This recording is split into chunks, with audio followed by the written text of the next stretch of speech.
এয়া কোনো বাৰিষাৰ বৰষুণৰ নতুবা নদীৰ বাঢ়নি পানী নহয়। এয়া জখলাবন্ধা অঞ্চলৰ হোটেল দোকানৰ লগতে মানুহৰ লেতেৰা আৱৰ্জনাৰ দুৰ্গন্ধৰ পানী। হয়, আপুনি ঠিকেই শুনিছে। জখলাবন্ধাৰ কেইবাঘৰৰ লোকে 12 মাহে ভুগিছে এই লেতেৰা পৰিৱেশ।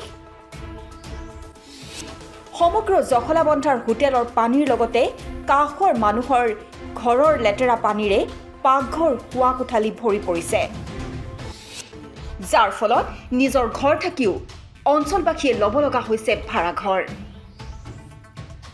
কলিয়াবৰ মহকুমাৰ মহকুমাধিপতিৰ লগতে স্থানীয় পঞ্চায়তৰ সভানেত্ৰীক বিষয়টো অৱগত কৰা হৈছে যদিও কোনো ধৰণৰ সমাধান নোপোৱা ভুক্তভোগী পৰিয়ালকেইটাই হতাশাত ভুগিছে। কলিয়াবৰ প্ৰশাসনে পৰৱৰ্তী সময়ত কেনে ব্যৱস্থা ল'ব সেয়াহে লক্ষণীয় বিষয় হ'ব। প্ৰথম কথা, আপোনালোক আহি আমাৰ খবৰ লোৱাৰ কাৰণে আপোনালোকক বহুত ধন্যবাদ। কাৰণ আজি আমি এবছৰ হ'ল, এবছৰৰ পৰা এই কৃত্ৰিম বানপানীত ভুগি আছোঁ।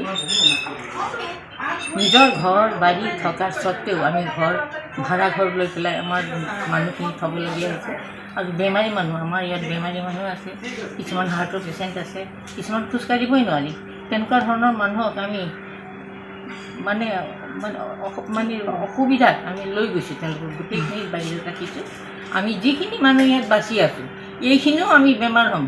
কাৰণ এইখিনি পানীত গোটেইখিনি লেতেৰা জাবৰ জমা হৈ মহৰ এটা সৃষ্টি হ'ব, ইয়াত বেমাৰ সৃষ্টি হ'ব।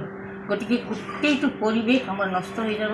আৰু যিখিনি মানুহ আমাৰ ল'ৰা ছোৱালী স্কুল কলেজত যায়, গোটেইখিনি বেমাৰ হৈ আমাৰ বহুত বেয়া দিন আহিছে। গতিকে আমি আমাৰ ফালৰ পৰা ৰাজহুৱাভাৱে ৰাইজে স্থান লৈ এই আপোনালোকৰ ওচৰত মই দেখুৱাইছোঁ, ৰাজহুৱাভাৱে আমি পিটিশ্যন দিছোঁ SG অফিচত। এবাৰ নহয়, দুবাৰ নহয়, 3বাৰলৈকে আমি দিছোঁ, কিন্তু কোনো ধৰণৰ একশ্যন লোৱা নাই।